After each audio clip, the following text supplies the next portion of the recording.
Hello students and welcome to our channel be educated. आज हम class ninth book name है बेटा economics, उसका एक चैप्टर पढ़ेंगे पीपल एज रिसोर्स। इस चैप्टर में हम ये देखेंगे कि पीपल को रिसोर्स क्यों कहा गया। देखिए बेसिकली अगर हम बात करें इस चैप्टर के ओवरव्यू में, तो इसमें हर जगह पीपल को एज एक एसेट्स माना गया है, क्योंकि बेटा आपने देखा होगा कोई भी प्रोडक्शन या किसी भी चीज़ को बनाने के लिए लोगों की हेल्प मतलब नीड पड़ती है। बेटा अगर हम बात करें स्कूल को, तो अगर स्कूल में टीचर नहीं होंगे तो स्कूल में बच्चे क्यों आएंगे पढ़ने। ठीक है, ऐसे ही बेटा बहुत सारे काम मतलब कोई भी काम, मान लीजिए एक मशीन है, एक आदमी ने मशीन परचेज कर ली लेकिन उसके बाद लेबर नहीं है, तो वो तो प्रोडक्शन नहीं कर पाएगा। ठीक है, तो हर चीज़ को मतलब बनाने के लिए हमें किस चीज़ की नीड होती है, पीपल की नीड होती है। और पीपल को ही हम क्या बोलते हैं, एसेट्स मानते हैं, ना कि लायबिलिटी। बट आपने देखा जितनी ज़्यादा हम ये कहते हैं कि पॉपुलेशन ज़्यादा होनी बुरी बात है, ऐसा नहीं है। जितनी ज़्यादा पॉपुलेशन होगी वो और उतनी अच्छी बात होती है, क्योंकि अगर हम उस पॉपुलेशन को, बेटा पॉपुलेशन में दो तरह के लोग होते हैं। एक होते हैं स्किल्ड, मतलब जिन्हें नॉलेज होती है या जिन्होंने एजुकेशन कर ली है और वो कुछ काम करते हैं। एक होता है अनस्किल्ड। बेटा इस अनस्किल्ड वो लोग होते हैं जिन्होंने कुछ हुनर नहीं होता। ठीक है, तो इस चैप्टर हम इस चीज़ के बारे में डिस्कस करेंगे। आइए चलते हैं चैप्टर के ऊपर, चैप्टर पे। तो टॉपिक होता है इंट्रोडक्शन। तो फैक्टर ऑफ प्रोडक्शन, बेटा फैक्टर्स ऑफ प्रोडक्शन मतलब प्रोडक्शन को बनाने में किस चीज़ की नीड पड़ती है, वो नीड पड़ती है ह्यूमन की। अब टॉपिक आता है बेटा ह्यूमन कैपिटल क्या है। तो बेटा ह्यूमन कैपिटल उस चीज़ को कहते हैं जब कोई पर्सन एजुकेशन लेता है, एक्सपर्टाइज लेता है, स्किल्स होती हैं, तो जो खर्चा करता है अपने ऊपर अपनी स्किल्स को बढ़ाने के लिए, नॉलेज के लिए, तो उसको हम ह्यूमन कैपिटल बोलते हैं। ठीक है, अब हम बात करते हैं क्या ह्यूमन कैपिटल एक लायबिलिटी है। नहीं बेटा, लायबिलिटी मतलब क्या देनदारियां हैं, नहीं। नुकसान नहीं है कि अगर हम ह्यूमन कैपिटल की बात करें तो पॉपुलेशन एक हमारी एसेट्स हैं। बेटा एसेट्स का मीनिंग क्या होता है, बेटा एसेट्स का एक एग्जांपल लेता हूँ। जैसे आपके पास घर है, ठीक है, आपके पास मतलब छत में पंखा लगा हुआ है, मतलब वो एसेट उसे कहते हैं जिसका हम यूज़ लॉन्ग टाइम तक करते हैं। ठीक है, उसको हम एसेट बोलते हैं। तो ऐसे ही बेटा हम बात करें इंसान की, तो इंसान का जो है वो काफ़ी टाइम तक यूज़ किया जाता है प्रोडक्शन में, मतलब हेल्प ली जाती है इंसान की। बेटा आज हम कितनी भी टेक्नोलॉजी की ही क्यों ना बात करें, जैसे एआई की बात करें, तो बेटा एआई को भी किसने बनाया, ह्यूमन ने। और ह्यूमन ने कब बनाया, जब उसने एजुकेशन ली, जब उसने स्किल गेट करी, तो उसके बेसिस पे उसने एआई बना डाला। ठीक, तो पॉपुलेशन क्या है, हमारी एसेट्स हैं ऑफ फॉर द इकोनॉमी। बेटा इकोनॉमी क्या है, इकोनॉमी वो होता है कि देश में कितना प्रोडक्शन हो रहा है। ठीक, रादर देन अ liability। तो पॉपुलेशन हमारे लिए क्या है, एसेट्स हैं। Population becomes human capital. बेटा पॉपुलेशन क्या क्या बनती है, ह्यूमन कैपिटल बनती है जब हम उसके ऊपर खर्चा करते हैं। जैसे बेटा एक बच्चा, छोटा बच्चा, हम बच्चा उसके पेरेंट्स उसके ऊपर क्या करते हैं, खर्चा करते हैं एजुकेशन पर, जब उसके पढ़ाई लिखाई पर खर्चा करते हैं। ठीक है, जब वो बच्चा पढ़ लिख लेता है तो उसे ट्रेनिंग दिलवाते हैं और साथों साथ उसकी मेडिकल केयर करते हैं ताकि वो बच्चा बीमार ना हो। ठीक है बेटा, हम बीमारी को बचाने से पहले भी मेडिसिन लेते हैं, जैसे वैक्सीन हो गई, और क्यूरेटिव मेडिसिन होती है, प्रिवेंटिव मेडिसिन होती है। ठीक है, और तो ये ऐसा क्यों करते हैं मेडिकल पर खर्चा, ताकि हम बीमार ना हो। बेटा जितने ज़्यादा हम स्वस्थ होंगे, हेल्थी होंगे, उतना ज़्यादा हम क्या करेंगे, प्रोडक्शन को बूस्ट करेंगे। तो population become human capital. Population human capital बनती है कब, जब हम क्या करते हैं बेटा, इन्वेस्टमेंट करते हैं। क्या करते हैं, इन्वेस्टमेंट मतलब खर्चा। बेटा आप अगर आज एक बात करें, मान लीजिए कोई पेरेंट्स अपने बच्चों के ऊपर खर्चा करे एजुकेशन पर, तो वो इन्वेस्टमेंट है उसका। ऐसा क्यों, क्योंकि बेटा जब वो बच्चा पढ़ लिख लेगा, 12th पास करेगा, 12th के बाद कोई प्रोफेशनल कोर्स करेगा, जब वो प्रोफेशनल करने के बाद वो उसे कोई जॉब मिलेगी या बिजनेस करेगा, तो बेटा उस पढ़ाई पे खर्च होने के बाद उसे क्या होगा, वो रिटर्न में इनकम जनरेट करेगा। तो एजुकेशन हमारे लिए क्या है, इन्वेस्टमेंट है। पॉइंट आता है ह्यूमन रिसोर्स क्या है। तो investment in human capital Leeds and return. बेटा जब भी हम कोई खर्चा करते हैं मतलब इन ह्यूमन पर, तो वो हमें रिटर्न देता है। रिटर्न मीन्स मान लीजिए आज हमने पढ़ाई पर खर्च करें, जो भी पैसा खर्च करा, तो वो रिटर्न में मिलेगा वापस जब उसे पर्सन की जॉब लग जाएगी। ठीक है, तो physical like investment physical capital. बेटा फिजिकल कैपिटल क्या होती है, फिजिकल कैपिटल होती है जिसे हम टच कर सकते हैं, जैसे कैश। अब बेटा पैसा खर्च करेंगे हम इंसान के ऊपर कैश के रूप में। ठीक है, लेकिन हम बात करें ह्यूमन कैपिटल की, जैसे बेटा वो नॉलेज गेट करता है, तो वो इंटेंजिबल एसेट्स हैं। आप ह्यूमन की जो उसने नॉलेज ली है उसको सेपरेट नहीं कर सकते। ठीक है, तो आगे पढ़ते हैं। टॉपिक में develop human resource. Develop human resource मतलब हायर इनकम होगी। किस किस को फायदा होगा बेटा जब हम ह्यूमन रिसोर्स पे खर्चा करेंगे? जब वो डेवलप्ड होगा तो क्या फायदा होगा उससे? इनकम ज़्यादा जनरेट होगी, मतलब एक पढ़ा लिखा ज़्यादा कमाएगा। अगर वो बिजनेस भी करता है तो बिजनेस बिजनेस में उसे टेक्निक्स पता होंगी। ठीक है, समाज को फायदा होगा उसका, और भी चीज़ों को फायदा होगा। अगर हम बात करें तो बेटा जितना अगर हम खर्चा करते हैं लैंड फिजिकल कैपिटल पर, उतना ही बेनिफिट होता है ह्यूमन कैपिटल के ऊपर खर्चा करना। ठीक है बेटा, इसको आसान से समझने के लिए और मैं आपको बताऊं, आप मान लीजिए डॉक्टर बने, तो बेटा एक आदमी जो डॉक्टर बना एमबीबीएस है और वो प्रोफेशनल है, उसे एक्सरे मतलब पास पोस्टमार्टम आता है, वो ज़्यादा कमाता है as compare to non MBBS. ठीक है, हालांकि नॉन एमबीबीएस कम कमाता है, एमबीबीएस पर्सन ज़्यादा कमाता है। तो देखो अगर जो आदमी पढ़ाई लिखाई पे मतलब डॉक्टरी पे ज़्यादा खर्चा करता है वो इनकम भी ज़्यादा नेट करता है। जैसे इंजीनियर हो गए, डॉक्टर्स हो गए, लॉयर्स हो गए। ठीक, ये ज़्यादा पैसा कमाते हैं, ये स्किलफुल पर्सन होते हैं as compare to non skill person. आगे देखते हैं बेटा, इसमें पॉपुलेशन को एसेट्स कहा गया, लाइबिलिटी क्यों नहीं? तो ग्रीन रिवोल्यूशन हुई हमारे देश में, आईटी रिवोल्यूशन हुआ। ग्रीन रिवोल्यूशन क्या होती है बेटा? जब एग्रीकल्चर की फील्ड में नए नए टेक्निक यूज़ करते हैं, चाहे भी सीड यूज़ करते हैं, ठीक है, पेस्टिसाइड यूज़ करते हैं, या अगर हम बात करें पेस्टिसाइड का मशीन, मॉडर्न टाइप्स का मशीन यूज़ करते हैं और थ्रेशर यूज़ करते हैं, तो उसे हम ग्रीन रिवोल्यूशन बोलते हैं। तो हमारे देश में ग्रीन रिवोल्यूशन हुआ, उसमें बहुत ज़्यादा डेवलपमेंट हुआ एग्रीकल्चर में, ठीक है, फार्मिंग में। इसके अलावा हम देखते हैं आईटी में क्या रिवोल्यूशन हुआ, नई नई टाइप की सर्विसेज आ गई, इंफॉर्मेशन टेक्नोलॉजी आई नई नई टाइप की। ठीक, आइए चैप्टर में हम पढ़ेंगे, इस चैप्टर में हम पढ़ेंगे कहानी, पढ़ेंगे सकाल और विलास के बारे में, इकोनॉमिक एक्टिविटी पढ़ेंगे, मैन और ह्यूमन के बारे में, क्वालिटी ऑफ पॉपुलेशन पढ़ेंगे कि जो लोग एजुकेशन देते हैं और हेल्दी हैं उनके बारे में पढ़ेंगे, अनएम्प्लॉयमेंट और कंक्लूडिंग स्टोरी के बारे में इस चैप्टर में पढ़ेंगे। तो बेटा आपको इस चैप्टर में हम देखेंगे कहानी है एक सकाल और विलास के बारे में। ठीक है, ये कहानी सकल और विलास के बारे में जो हेल्प करते हैं। ठीक है, Vilas will help us to understand how investment people can make them more productive, कि कैसे एक इंसान कैसे प्रोडक्टिव होती है सकाल की कहानी और विलास की कहानी में। तो draw out the conclusion from the both the stories. तो बेटा इसमें ऐसा होता है, एक बच्चा जो कि कंप्यूटर कोर्स करता है तो वो ज़्यादा पैसा कमाता है। एक बच्चा जो कि अपने माँ बाप की हेल्प करता है, बेटा आपको दिखाई दे रहा होगा उसमें एक पिक्चर में, अपने माँ बाप की हेल्प कर रहा है, वो कम पैसा कमाता है। उसके पापा पहले पैसा काम करते थे, लेकिन वो बीमार हो जाते हैं तो उसकी मम्मी वो काम करती है, उसकी मम्मी बीमार होती है तो उसके बच्चे मदद करते हैं, तो उतना पैसा नहीं कमा पाते। एक बच्चा जो गाँव का रहने वाला है, जो पढ़ाई करने के लिए जाता है कंप्यूटर कोर्स, तो वो कंप्यूटर करने के बाद कंप्यूटर का वर्क करता है तो वो ज़्यादा पैसा कमाता है। ठीक है, तो ये स्टोरी इस बारे में है। आइए देखते हैं इसके बारे में। इसके अलावा ह्यूमन पे इन्वेस्टमेंट मतलब एजुकेशन के अलावा कुछ लोग खर्चा करते हैं मेडिकल के ऊपर भी, जिससे बेटा ज़्यादा प्रोडक्शन होता है, इंसान स्वस्थ रहेगा तो ज़्यादा प्रोडक्शन करेगा। ठीक है, वो हमें फ्यूचर में रिटर्न देता है। तो इसमें दो सिचुएशन पढ़ेंगे, एक होती है वर्चुअस साइकिल, एक होता है विशियस साइकिल। तो बात करें जापान के बारे में, तो बेटा अगर जापान की बात करें तो जापान बहुत ज़्यादा खर्चा करता है ह्यूमन रिसोर्स के ऊपर। ठीक है, हालांकि अगर हम उसके देश के बारे में बात करें तो वहाँ पे नेचुरल रिसोर्स उतने नहीं है जितने हमारे इंडिया में हैं। ठीक, रिसोर्स कम होने के बावजूद भी वो बहुत खर्चा करता है लोगों पर। इस अगर हम बात करें जापान के बारे में तो वो खर्चा करते हैं एजुकेशन पर, हेल्थ पर। तो आप देखोगे वहाँ पे लोग ज़्यादा जीते हैं, ज़्यादा एज रहती है लोगों की वहाँ पर। ठीक है, और डेवलप कंट्री भी है, जबकि वहाँ नेचुरल रिसोर्स नहीं है, तो उसके बावजूद भी वो डेवलप कंट्री है और ज़्यादा एजड भी हैं। ठीक है, आपको इस स्टोरी में ये पता लगेगा this people have made efficient use of other resource. अब वो बेटा क्या करते हैं, लाइक लैंड कैपिटल को ही वो डेवलप कर देते हैं। ठीक, अब वो बेटा अगर हम देश बात करें जापान की, जापान एक बहुत मालदार देश भी है, ठीक है, रिच भी है और डेवलप भी है। तो इस स्टोरी में ये पता लग रहा है हमें जापान की स्टोरी के बारे में। और इसमें पढ़ेंगे economic activity, man and women के बारे में। बेटा बेसिकली मैं आपको एक चीज़ बताऊं, इकोनॉमिक एक्टिविटी क्या होती है? बेटा इकोनॉमिक एक्टिविटी वो एक्टिविटी होती है जिसमें हम पैसा कमाते हैं कोई वर्क के थ्रू, मतलब कोई काम करते हैं उसके बदले में हमें पैसा मिलता है, उसे हम बोलते हैं इकोनॉमिक एक्टिविटी। जैसे फॉर एग्जांपल एक आदमी दुकान पर मान लीजिए पैंट शर्ट बेच रहा है, तो पैंट शर्ट किसको, कस्टमर को बेचेगा और उसके बदले वो पैसे लेगा, तो वो इकोनॉमिक एक्टिविटी होगी। दूसरा एग्जांपल लेता हूँ, एक सब्जी वाला सब्जी बेच रहा है ठेले पर या शॉप पर, तो सब्जी बेचने के बाद उसे पैसे मिलते हैं और वो उसके पास सब्जी बेच देता है कस्टमर को, पैसे मिल जाते हैं, तो इसे इकोनॉमिक एक्टिविटी बोलेंगे।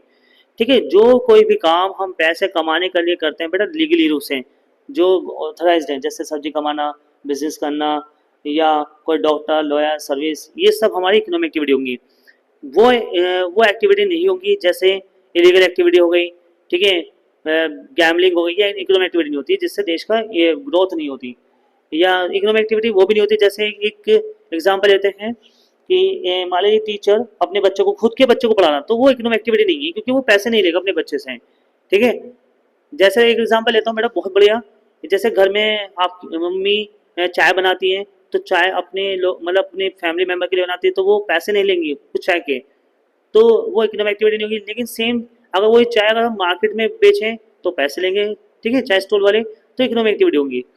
तो हम बात करें इकोनॉमिक एक्टिविटी देश में तीन तरह की होती है, प्राइमरी, सेकेंडरी और टर्सरी। बेटा प्राइमरी एक्टिविटी वो होती एक्टिविटी होती है जो कि लैंड से रिलेटेड होती है, या तो हम एक्सट्रैक्शन कर रहे हैं मतलब जमीन में से, जैसे मिनरल्स निकाल रहे हैं, लोहा निकाल रहे हैं, आयरन, और जैसे बोलते हैं कॉपर निकाल रहे हैं, और आपका मतलब कॉल निकाल रहे हैं, या फिशिंग कर रहे हैं, या एग्रीकल्चर या फार्मिंग कर रहे हैं, मतलब हम कोई इकोनॉमिक एग्रीकल्चर फील्ड या एक्सट्रैक्शन करें तो वो हमारी प्राइमरी एक्टिविटी कहलाती है। सेकेंडरी एक्टिविटी वो होती है जो प्राइमरी एक्टिविटी को कन्वर्ट करती है फिनिश प्रोडक्ट में, या उसको एडिबल करती है, एडिबल लाइक बनाती है, उससे सेकेंडरी एक्टिविटी बोलते हैं। जैसे कारखाने में जैसे शुगर हुआ, शुगर केन बेटा प्राइमरी में आएगा, और शुगर जो बनेगी शुगर केन से वो सेकेंडरी एक्टिविटी में होगा। अब बेटा सेकेंडरी एक्टिविटी जो बनती है, जितने भी गुड्स बनते हैं वो सब मार्केट में बेचा जाता है, तो मार्केट में कैसे जाएंगे, ट्रांसपोर्टेशन के थ्रू जाएंगे। अब ट्रांसपोर्टेशन को कहीं चोरी नहीं हो जाता है, इंश्योरेंस करा जाएगा, आग ना लग जाए तो इंश्योरेंस करा जाएगा उसका, तो वो सब हमारी टर्सरी एक्टिविटी में आएगी। इससे एग्जाम्पल ले सकते हैं सीए की सर्विस हो गई, लॉयर की सर्विस हो गई, ठीक है, टीचर स्कूल में पढ़ा रहा है वो सर्विस, तो सर्विस सेक्टर को हम टर्सरी बोलते हैं, मैन्युफैक्चरिंग को सेकेंडरी बोलते हैं, और फार्मिंग एग्रीकल्चर को हम क्या बोलते हैं, प्राइमरी एक्टिविटी बोलते हैं। क्लियर बेटा, ये सभी एक्टिविटी हमारे देश को इकोनॉमिक को बढ़ाने में की जाती हैं, इनसे हम क्या करते हैं, रिजल्ट होता है, गुड्स और सर्विस बनाई जाती हैं। इन सभी की जो वैल्यू होती है इसे हम इकोनॉमिक एक्टिविटी बोलते हैं, और इसी को हम बेटा क्या बोलते हैं, नेशनल इनकम बोलते हैं, ठीक है। इन तीनों की जो वैल्यू होती है, फाइनल गुड्स और सर्विस की वैल्यू, उसको हम नेशनल इनकम बोलते हैं, ठीक है बेटा। आगे देखते हैं बेटा, कुछ एक्टिविटी होती है मार्केट एक्टिविटी, कुछ होती है नॉन मार्केट एक्टिविटी, ठीक है। नेक्स्ट है, अब बात करते हैं division of labour between man and women. बेटा हमने देखा पुराने अगर कल्चर हमारा ये रीजन बना हुआ है, जो हिस्टोरिकल हम बात करें तो मैन और वीमेन को भी हमने डिवाइड कर दिया। जनरली हम देखते हैं जो वीमेन होती है हम उसको डोमेस्टिक चॉर्स करवाते हैं, मतलब घरेलू काम करती है वीमेन, जबकि जो मैन होते हैं वो बाहर मतलब आउट ऑफ द हाउस काम करते हैं, ठीक है, फील्ड में जैसे काम करते हैं। तो ये कहानी है सकार और विलास के बारे में, जो डिफरेंस बताती है। दूसरा ये भी है कि बेटा जो एजुकेशन स्किल्स हैं वो हमारा मेजर डिटरमिनेंट है कि किसी भी चीज़ को मार्केट में अर्निंग करने का। बेटा जितनी ज़्यादा एजुकेशन होगी या स्किल्स होंगी वो पर्सन उतना ज़्यादा कमा पाएगा, ठीक है।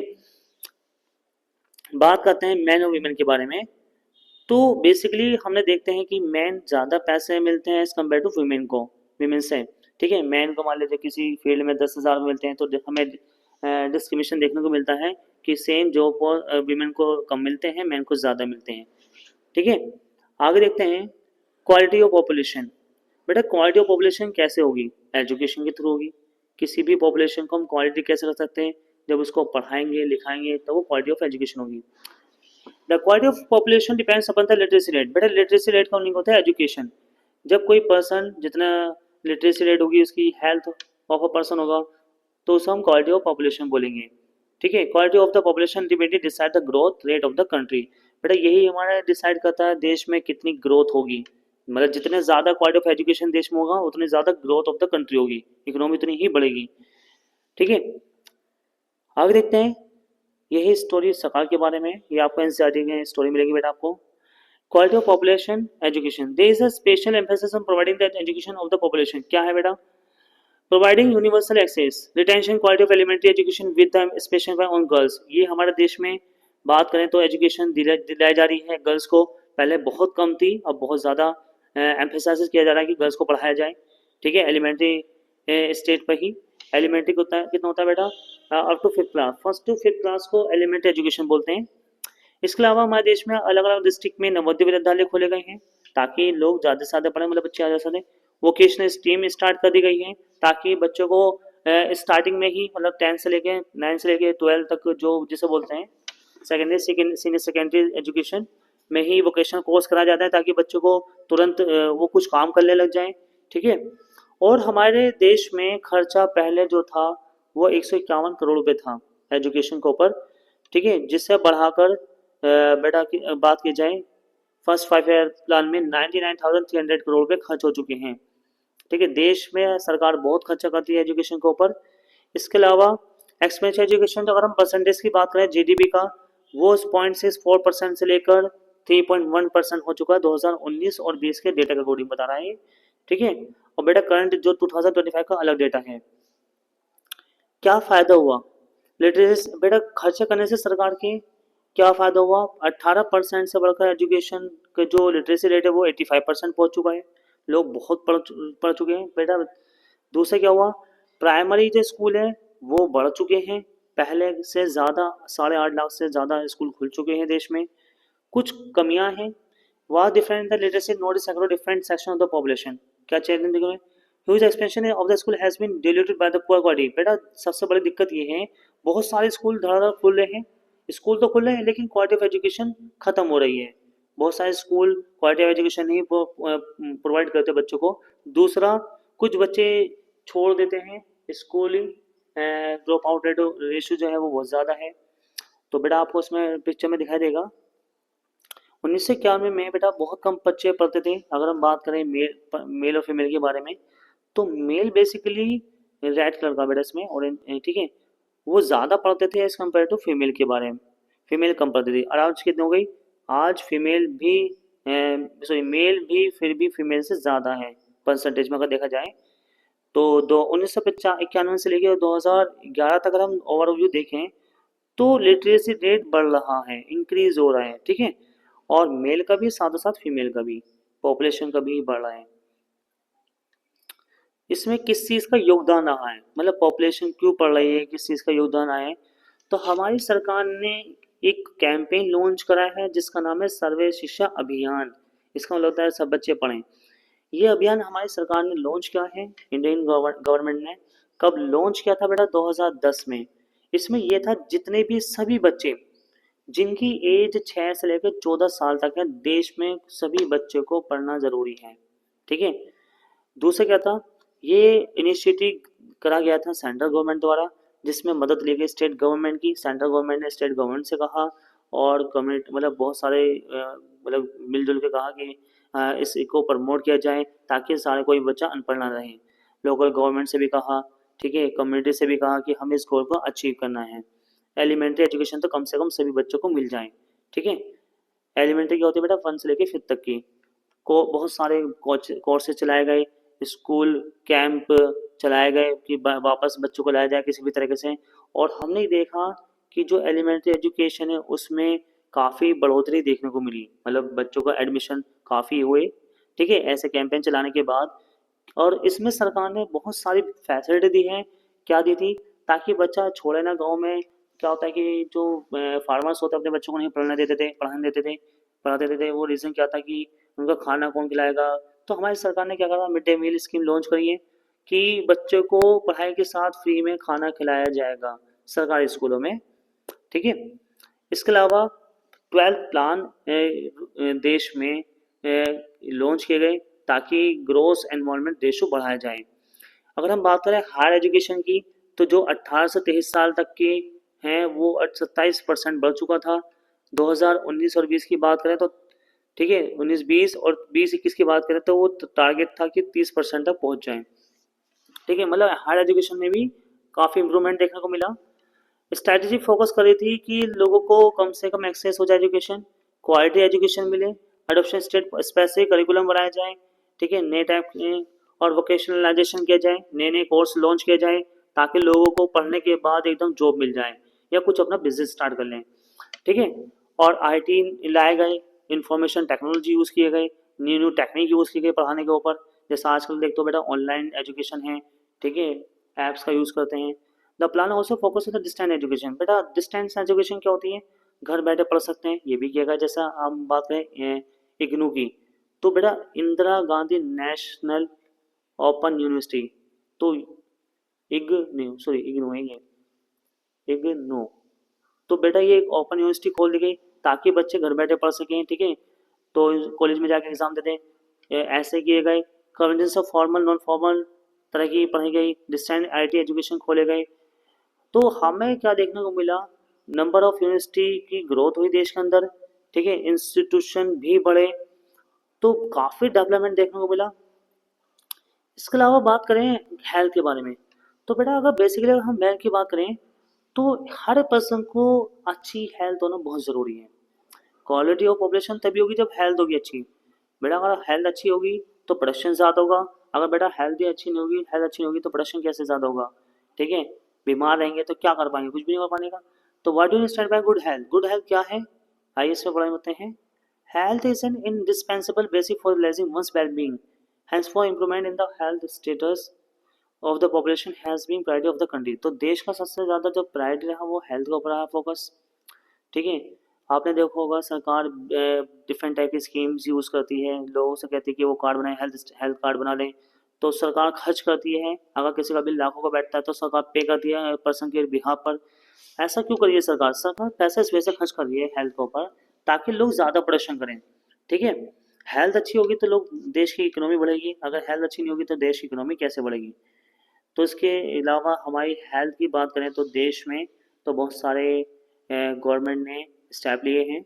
Improving the accessibility of health care, health care को एक्सेसिबिलिटी पहुँचाने के लिए अगर हम बात करें फैमिली वेलफेयर की, न्यूट्रिशनल सर्विस की, तो बहुत ज़्यादा डेवलपमेंट देखने को मिला। पहले 2014 में 1,82,709 थे HSC PSC खुले हुए थे, जो कि 1,78,000 पहुँच गए, ठीक है, 2019 में। तो अगर हम बात करें यहाँ पर डाउन देखने को मिला। जबकि डिस्पेंसरी हॉस्पिटल की बात करें तो पहले इतने थे, अब 31,000। तो हर लेवल पर बेड्स की संख्या भी बढ़ गई और मेडिकल काउंसिल भी, डॉक्टर भी बढ़ गए, रजिस्टर्ड जो हैं ANM भी बढ़ चुकी हैं, 2 लाख से लेकर 12 लाख तक पहुँच गए। तो हेल्थ इंफ्रास्ट्रक्चर हमारे देश में बहुत ज़्यादा डेवलपमेंट देखने को मिला है, हॉस्पिटल में भी, बेड की संख्या में भी, ठीक है। तो जिससे देश तरक्की कर रहे हैं। कुछ चैलेंजेस भी हैं, कुछ फ़ायदे भी हुए। हेल्थ हॉस्पिटल खोलने से क्या फ़ायदा हुआ, लोगों की जो एक्सपेक्टेंसी लाइफ है वो बढ़ गई। कितनी हो गई बेटा, अगर हम बात करें 69.4 ईयर्स हो गए 2016 के अकॉर्डिंग। और इन्फेंट मोर्टेलिटी रेट, मतलब जो डेथ रेट है वो कम हो चुका है, पहले लोग ज़्यादा मरते थे, अब कम मर गए, ठीक है।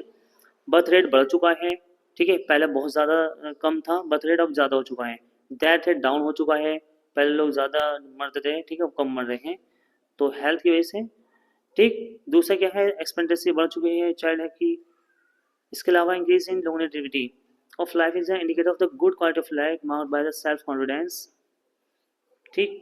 Protection of the children for infection, ensuring the nutrition of the both the mother and the child and child care.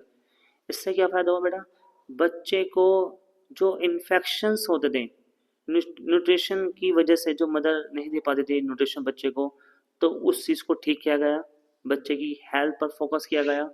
ये सब इम्प्रूवमेंट देखने को मिलेगा हमें, ठीक। लेकिन कुछ कुछ चैलेंजेस देखने को भी मिले हमें, क्या, बहुत सारे कुछ जगह इंडिया में ऐसे प्लेस देखने को मिले जहाँ पर कुछ बेसिक हेल्थ सर्विसेज नहीं भी हैं। मतलब अभी अगर देश की बात करें तो कुछ गांव ऐसे हैं जहाँ पर हेल्थ चेकअप भी नहीं है, ठीक है। केवल 542 मेडिकल कॉलेज खोले गए देश में, जिसमें से और इसके अलावा 313 डेंटल कॉलेज खोले गए, ठीक है, जो कि बहुत कम है और खुलने चाहिए ताकि वो ज़्यादा से ज़्यादा लोगों को एक्सेसिबल हो, ठीक। प्राइवेट तो बहुत ज़्यादा, लेकिन यहाँ बात की जा रही है गवर्नमेंट के बारे में। जस्ट फॉर स्टेट जैसे आंध्र प्रदेश, कर्नाटका, महाराष्ट्र, तमिलनाडु, यहाँ पर बहुत ज़्यादा कॉलेजेस खुले हुए हैं, ठीक है, जो कि नीड है सब जगह की। इसके अलावा हम बात करें देश में अनएम्प्लॉयमेंट, बेटा अनएम्प्लॉयमेंट क्या होता है, बेरोजगार जिसे बोलते हैं। बेरोजगारी कई तरह को देखने को मिलती है हमें। अगर हम एग्जाम्पल की बात करें, जैसे आपको एग्जाम्पल बताऊंगा, कुछ लोग पढ़े लिखे हैं ना, जॉब नहीं मिल रही, ये भी एक बेरोजगारी है। कुछ लोग को जॉब मिल रही है लेकिन वो करना नहीं चाहते, वो भी एक बेरोजगारी है, कम वेज रेट पर, ठीक है। कुछ लोग नीड से ज़्यादा लोग काम कर रहे हैं, मतलब एक पर्टिकुलर फील्ड पर 5 लोग चाहिए, वहाँ 7 लोग काम कर रहे हैं, वो भी एक तरह की बेरोजगारी है, जो 2 लोग एक्स्ट्रा कर रहे हैं, ठीक है। तो यहाँ स्टार्ट होती है सवाल की फैमिली के बारे में, आपके एनसीईआरटी में दे रखा है, ठीक है, कि कौन लोग अनएम्प्लॉयड हैं, कौन लोग क्यों हैं, क्या है एम्प्लॉयमेंट। तो unemployment said to be exist when people who are willing to work, बेटा अनएम्प्लॉयमेंट वो सिचुएशन होती है जहाँ कोई आदमी काम तो करना चाह रहा है एक अमाउंट पर, लेकिन उसे काम नहीं मिल रहा है या जॉब नहीं मिल रही है। उस पॉइंट को हम क्या बोलते हैं? अनएम्प्लॉयमेंट बोलते हैं, जिसे बोलते हैं बेरोजगार। ठीक है। अब बेरोजगारी रूरल एरिया में अलग है और शहरों में अलग है। बेटा रूरल एरिया में हमें देखने को मिलती है सीजनल एम्प्लॉयमेंट, डिस्गाइज एम्प्लॉयमेंट। बेटा डिस्गाइज का मीनिंग होता है कि एक फील्ड है, एक फील्ड है, यहाँ पर बेटा 3 लोगों की नीड है, कितने की, लेकिन वहाँ पर 2 लोग अलग से, मतलब 5 लोग काम करें जिनकी नीड नहीं है, तो ये 2 लोग एक्स्ट्रा काम करें एक फील्ड पर, इसे हम डिस्गाइज बोलते हैं। मतलब उसका कोई खास आउटकम नहीं निकल पा रहा, जैसे घर के 5 सदस्य लग जाते हैं खेतों में जबकि 3 की नीड है, तो ऐसे अनएम्प्लॉयमेंट को डिस्गाइज बोलते हैं। दूसरा सीजनल क्या होता है? बेटा सीजनल का मतलब होता है एक मौसम के अनुसार, मौसमी। जैसा आप देखोगे ठंड में बेटा मूंगफली वाला है, जैसे ग्राउंडनट बोलते हैं, मूंगफली बेचता है, उसके बाद वो ठंड गर्मी में क्या करता है? खाली रहता है। ऐसे ही आइसक्रीम वाला गर्मी में आइसक्रीम बेचता है, ठंड में खाली रहता है। मतलब एक लिमिट, एक कोई पीरियड ऑफ टाइम पर वो फ्री रहता है या उसके पास काम नहीं है, तो हमें वो क्या देखने को मिलता है? Seasonal employment. जैसे एग्जांपल लेते हैं फार्मिंग का, तो खेत में किसान क्या करते हैं? फसल बो देते हैं, और उस फसल बोने के बाद कुछ महीने तक वो खाली रहते हैं, तो वो क्या है? Seasonal employment. अगर बात करें शहरों के बारे में, तो शहरों में हमें देखने को मिलती है बेटा एजुकेटेड अनएम्प्लॉयमेंट। बेटा एजुकेट का मीनिंग क्या होता है? पढ़े लिखे बेरोजगार। लोग पढ़ लिख लेते हैं, उन्हें जॉब नहीं मिलती। जॉब ना मिलने के 2 रीजन हैं बेटा, स्किल ना होना और ट्रेनिंग ना होना। बेटा अगर हम बात करें बेरोजगारी के बारे में, तो ये एक बहुत बड़ी समस्या है हर कंट्री के लिए, जरूरी नहीं अपने देश के सभी देशों के लिए है। ठीक है, जितने ज़्यादा अनएम्प्लॉयमेंट होगा उतने देश की इकोनॉमी डाउन रहेगी। तो unemployment leads to wastage of manpower. बेटा ये वेस्टेज करता है मेन पावर के रिसोर्स को।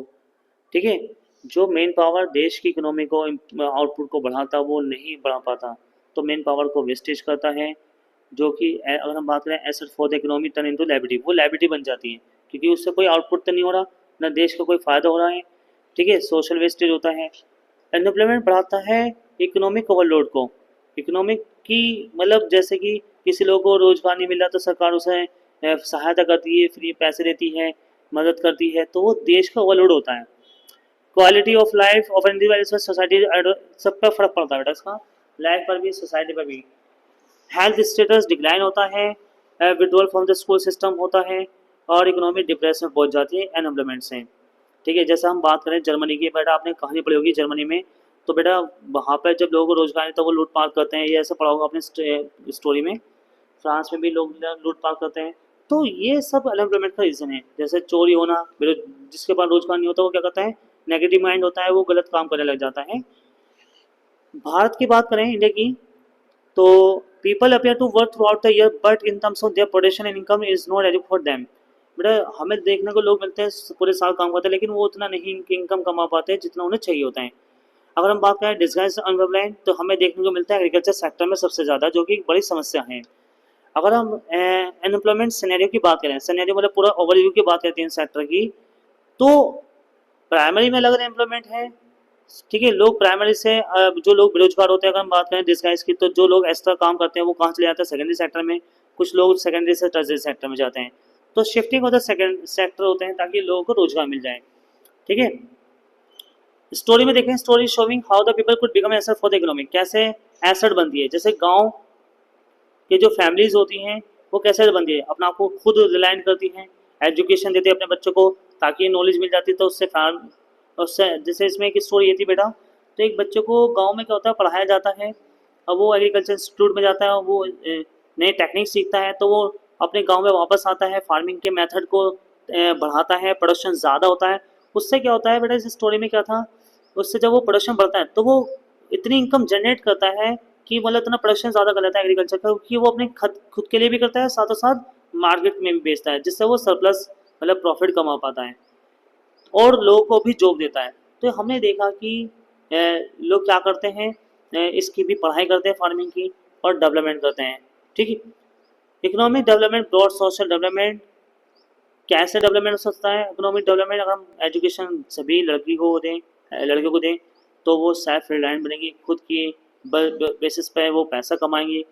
तो बेसिकली अगर हम बात करें तो बहुत बड़ा बेनिफिट है। ठीक है, तो ये जो हमारा चैप्टर कंप्लीट होता है, तो इस चैप्टर में यही था। और आप अगर और भी बेटा आगे वीडियो, हमारे इस वीडियो को लाइक करें, सब्सक्राइब करें और शेयर भी करें।